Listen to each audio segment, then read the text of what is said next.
In this video, we're going to visit one of my favourite mysterious historic sites. We're going to see roads that, well, look like this, and we're absolutely not going to see any mountaintop views. Business as usual then.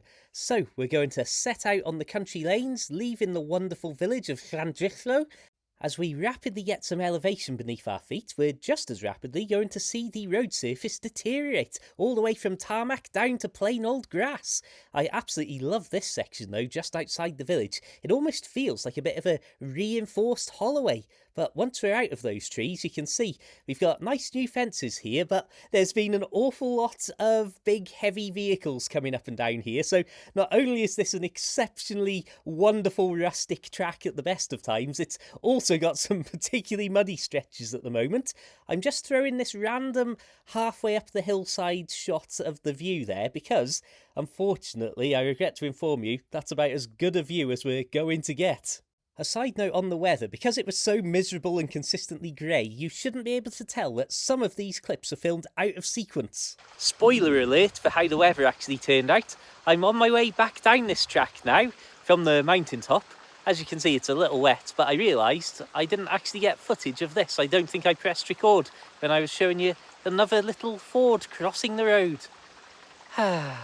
As our road surface becomes a distant memory, we are heading up towards that very shallow, blunt hilltop in search of the stone circle. Before we get there, I've got a little bit of rural engineering to show you. Firstly, this unusual bit of vertical stonework in the dry stone wall in here, and you can see in some cases they appear to just be upright to fill in gaps, and in other cases they're actually having the wall built on top of them. But this is what I really want to show you. You may know from my other videos I'm a huge fan of gates and simple mechanisms, but this gravity-based gate closure setup is absolute pure, simple, rural genius. It works, it's using materials that are on site, and I love it. So as you open the gate, it pulls the wire taut, which raises the random lumps of metal used as a weight, and then when you take that pressure off, of course, the weight pulls the gate back into place. I just love the idea that even those lumps of metal are just random offcuts that look like they've been there forever, and at some point in the past, somebody just said, oh, let's sort that gate out, and those same bits of metal have been used ever since. Anyway, speaking of old features, let's look at the real centrepiece of this video. This is the Mol T Uchav stone circle, and I do apologise if I've absolutely butchered that pronunciation. And this is somewhere, I mean, even on a moody, misty day like this, I absolutely love it. But I've also been lucky enough to be here literally at sunset in the summer. I've been here around 10 p.m. during the summer evening.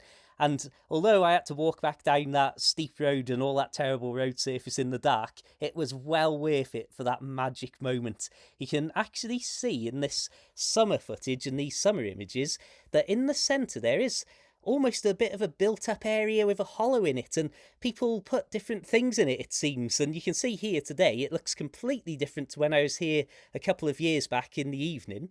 But look at that. What is that? Genuine question. I didn't touch it. I didn't want to touch it. I am incredibly superstitious. But somebody's put a few random bits of rock and stone in the centre, and then some sort of hollow item with multiple holes going from the different angles into it. So yeah, I just thought that was fascinating. But there's not much really known about this place, all in all, and there's very little I could see online, to be honest. And I've looked at this in the past, and I mean, just look at it. It's so far out in the middle of nowhere. Even today, with modern transport, this is a really rural and awkward to get to place, as you've just seen the route we've got up here. Just to prove the point about the extraordinary rural nature of this place, I've got a couple of shots I want to show you here from two different distances away, looking back towards the stone circle. But you can just see there's absolutely nothing around it. There's not even any prominent old ancient tracks or holloways or anything like that. I mean, look at this, zooming out from this distance, you can see it's mountains all around it. Is this the fun part? When can I go home? Have I done enough? Have I not suffered enough?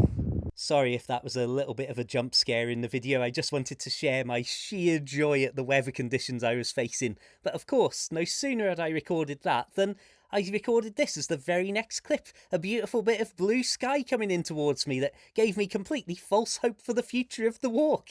I just wanted to share this as a really random thought here. So I don't know if this is a specific cairn that was placed here or just a load of rocks that were piled up waiting for another use that never got ultimately fulfilled.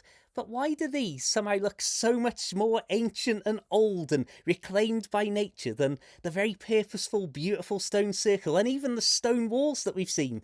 Anyway, let's leave yet another pathside distraction here and move on to our next destination, a mountaintop that I was completely incorrectly pronouncing and calling Molpiaca because I'd misread the spelling after getting it confused with another local Welsh place name.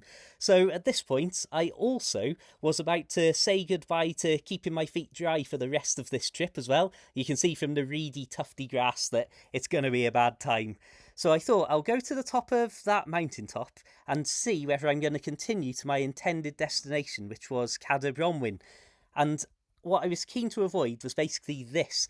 These were the scenes on the top of the neighbouring mountain, Cadair Bronwyn, a couple of weeks back when I walked all that distance to get zero visibility. So I'll give you two guesses as to whether I carry on beyond the next hilltop. And so it was, with footwear that was rapidly becoming more mountain mud than actual shoe, I pressed on. I was desperately looking up to the sky every now and then, hoping that that wonderful blue patch of amazing hope was blowing in my direction and the direction of the mountaintops. But as you can see, this is what I actually got. The blue sky utterly deserted me. The clouds actually came down to meet me at the mountaintop that I was going to see if I could see the next mountaintop. And as you can see, I couldn't even see from the current mountaintop.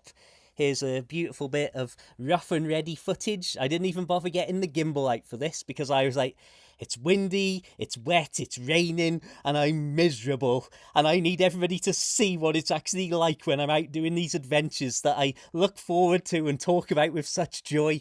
And then I'm actually here.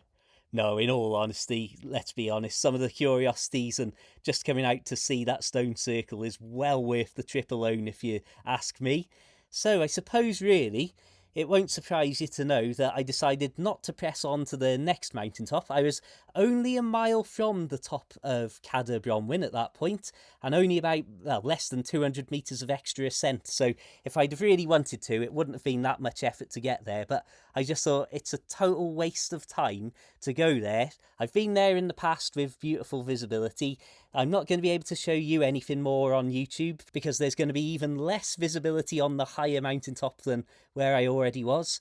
So I use that as my excuse to go home early and save myself an extra 2 miles of boot walking. In all seriousness, I do absolutely love any hours that I get to spend in the mountains. Even in weather like this, I've had some really good solid exercise. We've seen some genuinely interesting things, and I cannot speak highly enough of that stone circle. I absolutely love it, and it's the sort of place that I hope that I'm slowly trying to hobble and make my way up there in 20, 30 years' time as an old man with nothing but fond memories and nostalgia of all of the times like these in rain or shine that I've spent on the hillsides.